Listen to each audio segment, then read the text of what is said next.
저는 서울에 살고 있는 40대 여자입니다. 전 얼마 전 시어머니와 남편에게 시원하게 복수를 하고 화려한 돌싱이 되었어요. 전 남편과 그 파렴치한 엄마를 떠올리기만 해도 너무나 더럽고 역겹지만 너무나 속 시원하게 복수했던 나머지 저만 알고 있기 아까워서 제 이야기를 여러분들께도 공유합니다. 저는 평범한 집안에서 외동딸로 자랐습니다. 많이 배우진 못하셨지만 성실했던 저희 부모님은 노점상에서부터 시작해서 동네에서 자그마한 과일 가게를 차려 열심히 장사하시며 저를 부족함 없이 키워주셨고 저도 열심히 공부해서 알아주는 명문대에 입학할 수 있었죠. 그곳에서 남편을 캠퍼스 커플로 만났어요. 대학원생이던 남편은 조용한 범생이 스타일이었습니다. 처음엔 촌스럽기도 하고 수수한 남편의 차림에 저희 집이랑 비슷한 집안이겠다 싶었는데 사귀면서 대충 들어보니 예상과는 다르게 저희 집과는 아주 많이 차이가 나더라고요. 부모님도 두 분 다 해외에서 공부도 하신 그 시절 드문 유학파였고 남편도 어렸을 때 영국에서 공부하다가 한국에 와서 교수의 꿈을 갖고 대학원을 다니고 있었던 거였어요. 저는 부모님이 학비를 대주시는 것만으로도 죄송해서 학업과 아르바이트를 병행해서 간신히 생활비를 마련할 수 있었고 남편은 집에서 지원을 빵빵하게 해주셔서 돈 걱정 없이 저와 데이트하며 열심히 학업에만 몰두할 수 있었죠.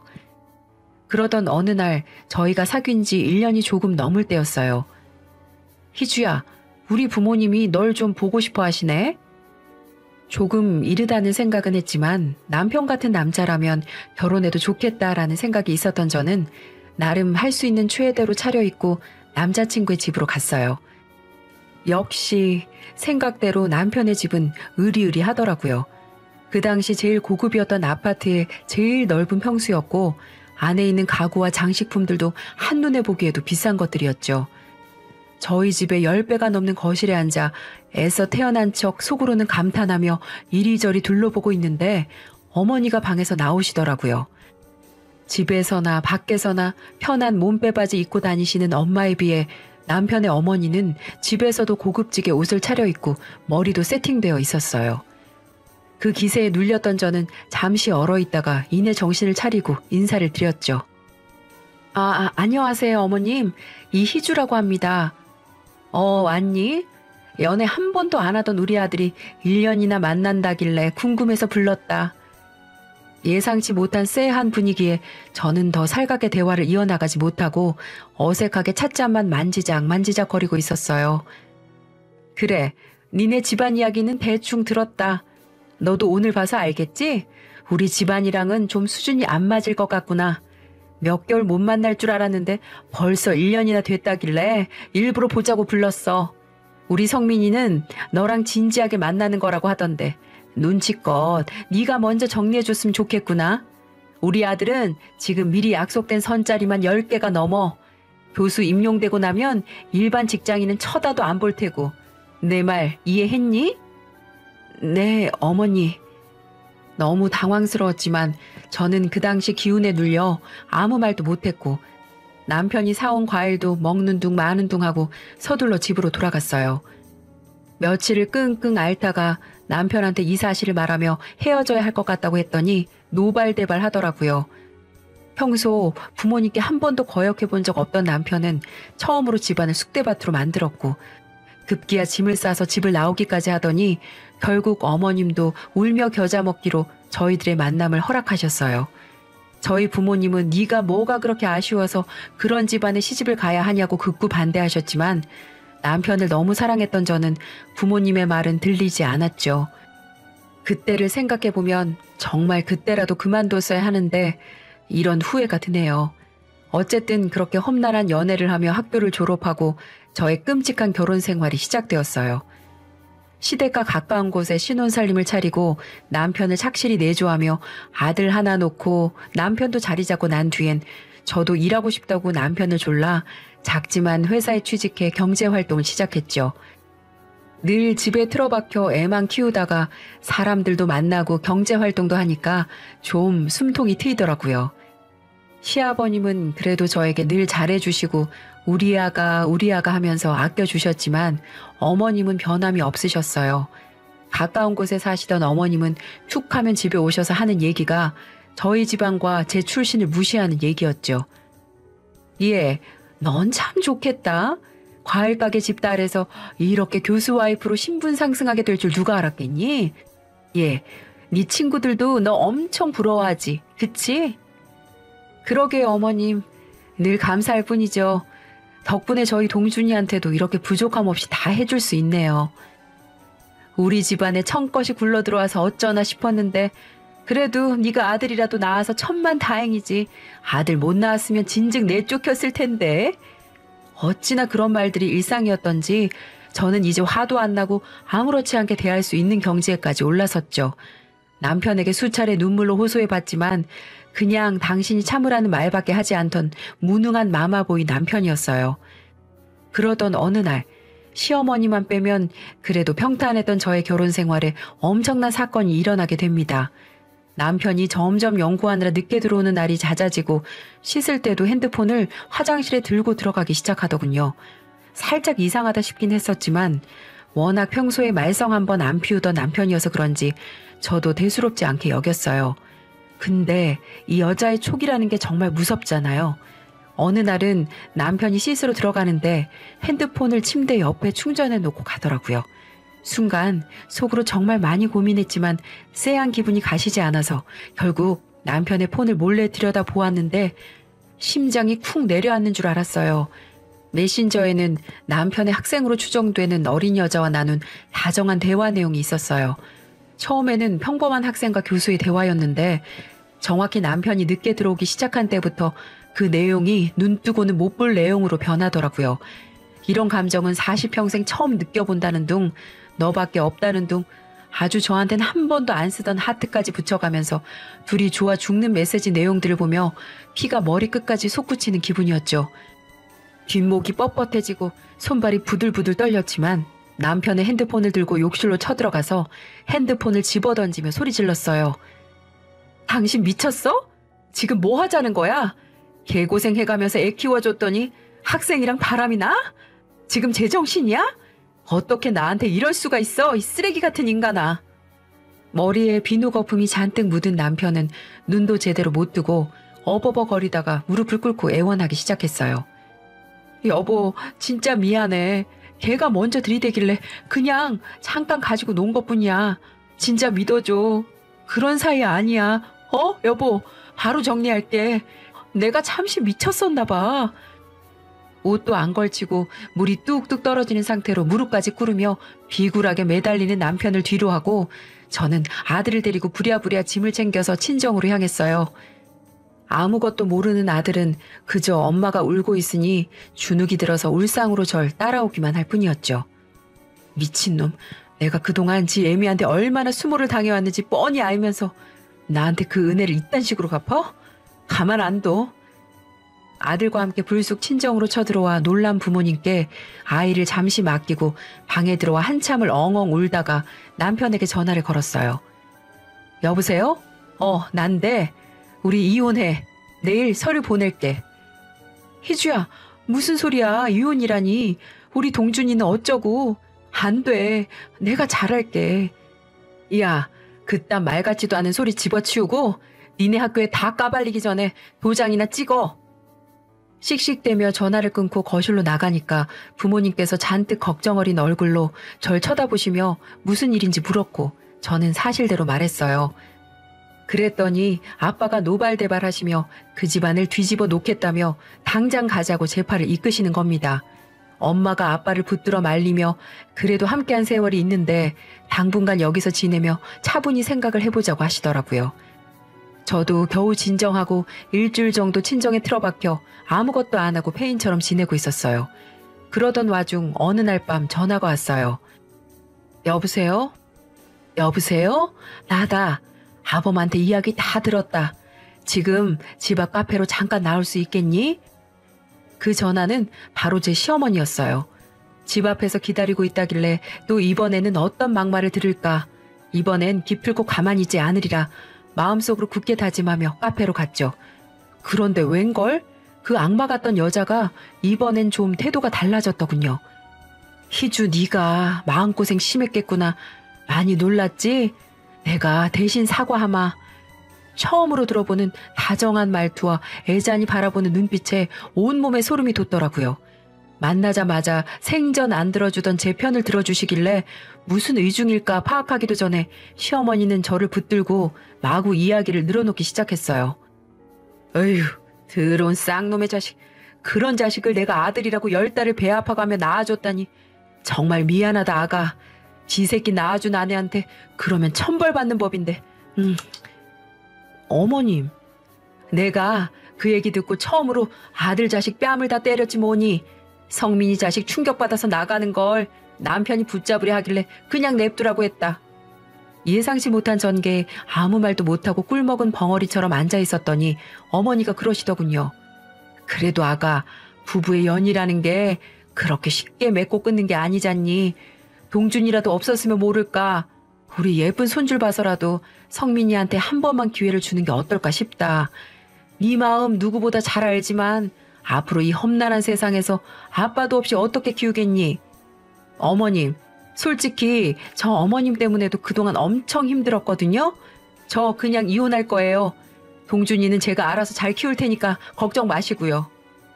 저는 이미 마음의 결정을 내렸기 때문에 단호하게 이혼하겠다고 말씀드렸어요. 그랬더니 어머니가 그러시더군요. 난 우리 아들 믿는다. 만약 한 번만 더 그런다면 위자료로 1억 줄게. 물론 공증도 당연히 받고. 우리 아들이 잠깐 실수한 거야. 내가 이렇게 부탁하마. 한 번만 기회를 주렴. 참, 그리고 저번에 들었는데 사돈댁 집에 물 샌다면서. 집이 오래돼서 원. 이제 곧 겨울인데 싹수리하고 낡은 가전도 좀 바꿔드리려무나. 네 통장으로 1,000만 원 보내마. 그깟 1,000만 원?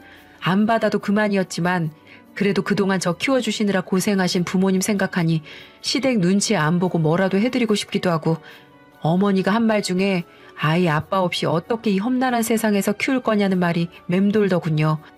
또 저희 친정엄마도 이혼만큼은 다시 생각해보라고 계속 저를 설득하셨고요. 결국 한 달이라는 시간 뒤에 저는 다시 집으로 돌아가게 되었어요. 남편은 그런 저에게 자기에게 기회를 줘서 고맙다고 눈물을 흘리며 안아주더군요. 저는 속으로 콧방귀를 끼며 생각했죠. 이건 당신을 용서해서가 아니라 오직 우리 아이만을 위해서 내린 결정이라고요. 아이가 학교에 들어가기 시작하면서 저도 정신없이 학부모 노릇을 하며 어느덧 그때의 아픔도 서서히 옅어지기 시작했어요. 남편도 그때 이후로 아주 납작 엎드려서 제 비위를 잘 맞춰주고 있었지만 그래도 예전처럼 사랑하는 마음은 사라진 지 오래였어요. 아무리 산으로 들러 놀러 다녀도 쇼핑을 해도 맛있는 걸 먹어도 즐겁지 않았고 아들 크는 거 보는 게 저의 유일한 낙이었으니까요. 그동안 시어머니에게 받았던 고통과 남편의 일이 제 마음속에서 터져 마음의 병이 생긴 느낌이었죠. 시어머니는 한동안 저희 집에도 안 오시더니 제 벌은 남 못 준다고 조금씩 다시 제 심기를 건드리기 시작하더라고요. 그 당시에는 응당 남편이 잘못한 거고 저를 설득해야 하니 아무 말 못하고 돈까지 주셨던 거겠지만 시간이 지나고 보니 제가 얼마나 얄미웠겠어요. 팔은 안으로 굽는다고 아들이 저한테 설설 기는 꼴을 보는 게 지독히도 싫으셨는지 점점 예전처럼 막말을 하기 시작하셨어요. 아무리 그래도 너 성민이한테 너무 심한 거 아니니? 그깟 바람 한번 눈 감아준 게 무슨 대수라고 아직도 그러고 있는 거야? 네가 받아먹은 것도 있는데 입 싹 닫고 그러면 안 되지 않겠니? 그깟 바람 한 번이요? 그럼 어머님도 아버님이 바람 피면 눈 하나 깜빡 안 하시겠어요? 그깟 바람 한 번인데, 그쵸? 뭐야? 아우 참네. 이제는 저도 고분고분하지 않고 맞받아치니까 어머님도 당황해서 말문이 막히시는 것 같더라고요. 그래도 계속 비아냥대시는 건 멈추지 않으셨어요. 얘, 너 자기 관리 안 하고 있는 거니? 여자가 말이야, 늘 날씬한 몸을 유지해도 눈이 돌아가는 게 남자인데 그렇게 푹 퍼져 있으니까 성민이가 어리고 싱싱한 애한테 눈길을 돌리지. 돈이 없는 것도 아니고 신경 좀 써라. 이것 보세요 어머님. 자기 관리 안 하는 제가 문제 있는 게 아니고 아랫돌이 간수 못하는 어머니 아드님이 문제라는 생각은 안 드세요? 교양 있는 분이라고 생각했는데 교양만 있고 상식은 없으신가 봐요. 뭐라고? 이 기집애가 너 말 다 했어? 시애미한테 그게 무슨 말버릇이야 너?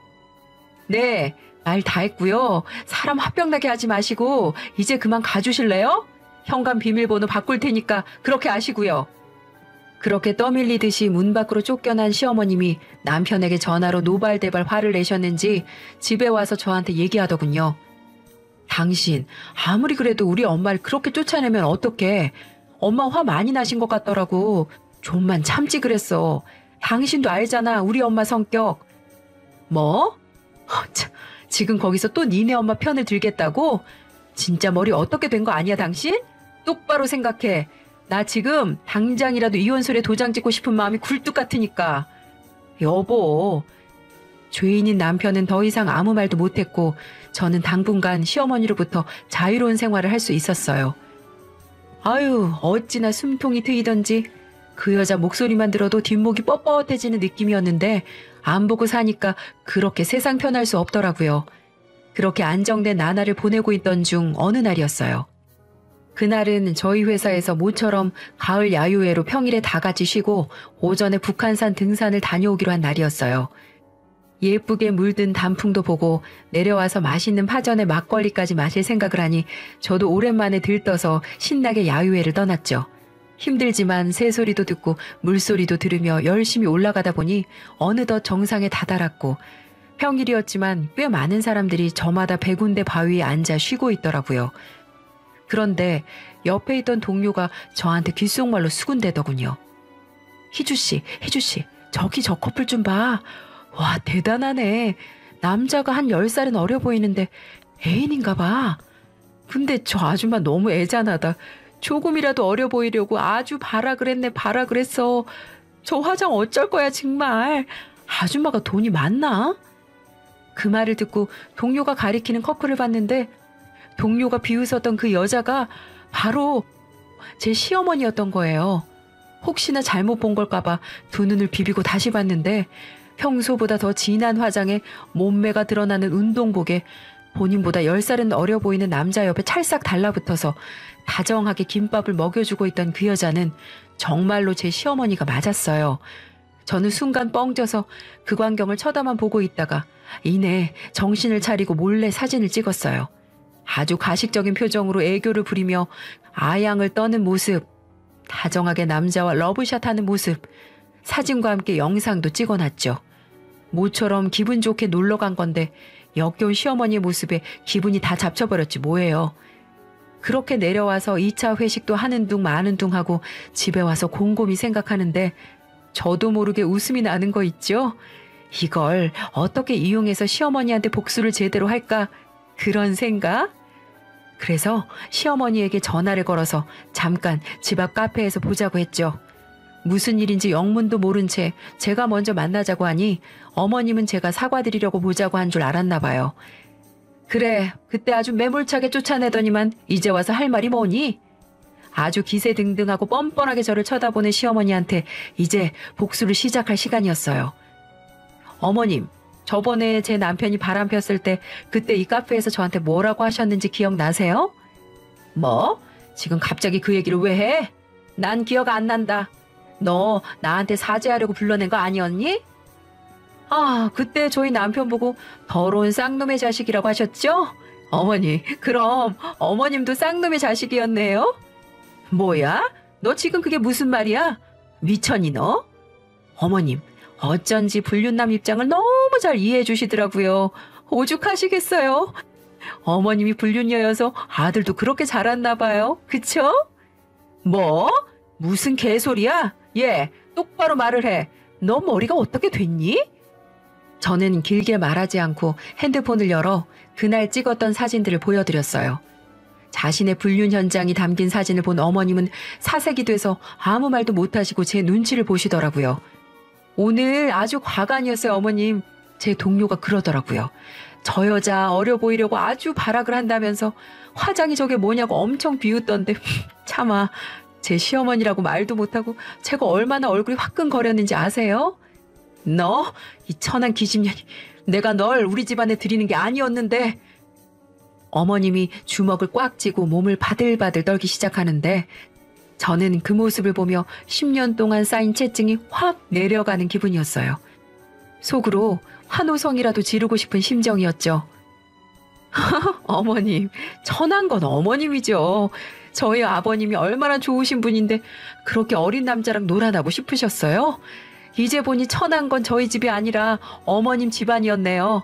적어도 저희 부모님은 그런 몰상식한 짐승 같은 짓거리는 안 하시거든요. 속사포처럼 쏟아내고 깔깔거리는 제 모습을 보고 어머님은 분노를 참지 못하는 표정이었어요. 아, 여러분이 그 얼굴을 보셨어야 하는데 저만 봐서 너무 아깝네요. 그러더니 이내 얼굴을 가다듬고 저에게 말씀하시더군요. 그래, 나도 내가 잘못한 거 안다. 그러면 안 되는 거였는데 잠깐 스쳐 지나가는 사이였을 뿐이야. 맹세코 내 인생에서 딱 한 번이었어. 5천 정도 될 거다. 그거 받고 성민이랑 남편한테 비밀로 해줘. 이렇게 부탁할게. 역시 있는 집에서 자라서 그런지 뭐든 돈으로 해결하려는 모습이 참 애잔하기도 하고 웃기더라고요. 입막은 비용으로 5천만 원이나 쓰시다니. 그리고 전 뒤도 안 돌아보고 집으로 왔어요. 어찌나 속이 시원하고 통쾌하던지 춤이라도 추고 싶더라고요. 밤새 너무 신이 나서 잠도 잘 못 들고 있었는데 사정도 모르는 남편이 오늘 무슨 일 있었냐며 당신 기분 좋아 보인다고 하더군요. 자기 엄마가 어떤 여잔지도 모르고. 다음날 아침이 되자마자 은행 알림 메시지가 떠서 보니까 시어머니가 저에게 진짜로 5천만 원을 보내놓으셨더라고요. 그걸 확인하자마자 저는 복수의 마지막 단계를 실행했어요. 일단 늘 잘해주셨던 아버님에게는 정말 죄송했지만 아버님께 모든 사진과 영상을 전송했어요. 채 10분도 되지 않아 아버님께 전화가 와서 모든 사실을 알렸고요. 이 더러운 여편네 가만히 안 놔두겠다고 난리가 나셨어요. 살면서 전 그렇게 화를 내신 모습은 처음이었습니다. 아버님은 그동안 자기가 번 돈으로 사치하는 것도 정말 지긋지긋하셨는데 젊은 놈이랑 놀아나는 데까지 자기 돈을 쓴 거냐면서 당장 이혼하시겠다고 하더군요. 그리고 얼마 안 돼서 어머님한테 미친 듯이 전화가 와서 욕설이 가득한 문자가 오기 시작했고 저는 그것들을 가뿐히 무시해버릴까 하다가 미쳐 날뛰는 꼴이 보고 싶어서 전화를 받았어요. 혹시라도 협박이라도 할까봐 녹음 버튼도 눌렀고요. 야, 너 5천만 원 주면 입 닫는다며? 이거 오늘 보니까 완전 사기꾼이었네. 내가 준 돈 내놔, 어서. 어머님, 제가 언제 입 닫아준다고 했어요? 생각해 본다고 했지. 아우, 정말 웃기시네. 그리고 어쩌죠? 그 돈 벌써 다른 데 써버렸는데 조금만 더 일찍 전화 주시면 드렸을 텐데. 그리고 이제 저 아줌마 며느리 안 할 거거든요. 그러니까 함부로 막말하고 천하게 말씀하지 마시고 좀 교양 있게 말씀해 주세요. 어디서 교육을 받았길래 말투가 그렇게 거칠어요? 더 이상 연락하시면 협박죄로 고소합니다. 그럼 이만. 야! 이희주! 이런 가차없이 통화를 종료해버리고 한참을 깔깔대며 웃었던 것 같네요. 몇 시간 뒤 온 집안이 초토화되었다는 소식을 들은 남편이 집에 오자마자 저한테 화를 내면서 대체 어머니한테 무슨 짓을 한 거냐고 따져 묻더군요. 당신 같은 여자랑 결혼하는 게 아니었어. 화목했던 우리 집을 파탄내다니 꼭 그렇게까지 해야만 했던 거야? 어? 무슨 소리야 당신? 당신 가정은 내 알 바 아니고 나는 가정에 헌신한 죄밖에 없는데? 입이 달렸으면 말은 바로 하자고. 그리고 저는 그 역겨운 면상에 이혼 소리를 던지고는 친정으로 와버렸어요. 그리고 남편과 부적절한 관계였던 학생이 그 관계를 통해 부당한 이득을 취했다는 사실을 제가 따로 모아놨던 증거자료와 함께 서류로 꾸며 학교의 남편에도 등기로 보내버렸고요. 소문은 참 빠르더군요. 온 동네에 저희 시어머니와 전 남편의 소문이 퍼지기 시작했더라고요. 기분은 썩 좋지 않았지만 늘 체면 차리던 시어머니가 고개도 못 들고 다닐 걸 생각하니 너무 통쾌했어요.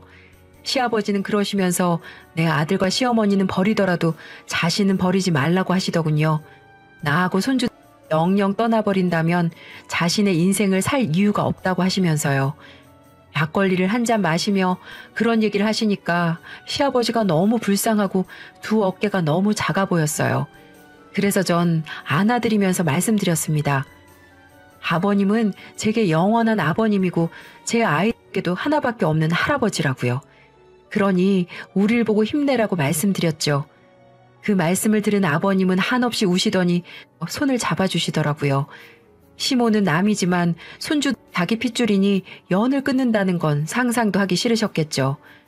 아버님은 저에게 그동안 편들어주지 못해 너무 미안했고 노년의 손주까지 못 보면 적적하실 것 같다며 감사하게도 아버님 댁 근처에 저와 손자가 살 수 있는 집을 마련해 주셨어요. 시모는 어떻게 됐냐고요? 시모랑 바람을 핀 상간남은 노래교실에서 만난 8살 어린 남자였어요. 그 남자도 어엿한 가정에 있는 가장이더군요. 참 더러웠습니다. 가정에 있는 것들이 어떻게 그런 더러운 짓을 할 수가 있는지. 아무튼 시아버지는 그 상간남에게도 위자료 소송을 걸어 2천만 원을 받으셨어요. 그리고 시어머니는 그 상간남 와이프에게도 역으로 위자료 소송을 당했다고 하더군요. 결국은 시아버지에게 이혼을 당하셨고 거의 빈털터리 신세로 고향으로 가셨어요. 처참한 어머니의 말로를 생각하니 제 10년 묵은 한이 풀리는 듯 했네요. 몸을 함부로 굴린 대가가 나이 60 넘어서 받으려니 얼마나 힘드시겠어요. 분명 이 시어머니는 시아버지에게 들키지 않았을 뿐이지 그동안 수많은 사람들과 바람을 핀 게 분명해 보였어요. 그런 여자를 지금껏 어머니 어머니라고 불렀으니 오늘 가서 제 더러운 입을 소주 한 잔 먹고 알코올로 분해를 해버려야 할 것 같습니다. 참 웃기지 않으신가요? 며느리와 시아버지가 두 손 나란히 잡고 각각 그들에게 벌을 주려고 이런 행동을 한다는 게 참 살다 보니 별의별 일들을 많이 겪게 되네요. 시어머니가 아무것도 없이 쫓겨났다는 소식과 남편이 교수직에서 해임되었다는 소식을 듣고 나니까 그제서야 제가 복수를 성공했다는 게 실감이 나더군요. 그리고 남편하고 바람핀 상간녀 그년에게도 위자료를 받을 수 있었고요. 시어머니는 아직 재산 분할이 남아있어서 어떻게 될지 모르겠지만 어쨌든 절 개무시하던 시어머니 그리고 절 배신했던 남편 둘 다 이런 비참한 최후를 만나게 되었네요. 그러게 똑바로 살았으면 이런 일이 일어나지 않았을 텐데 말이죠. 전 이제라도 늦은 자유를 찾아 제 인생에도 아낌없이 투자하며 제 아들과 함께 행복하게 살려고 합니다.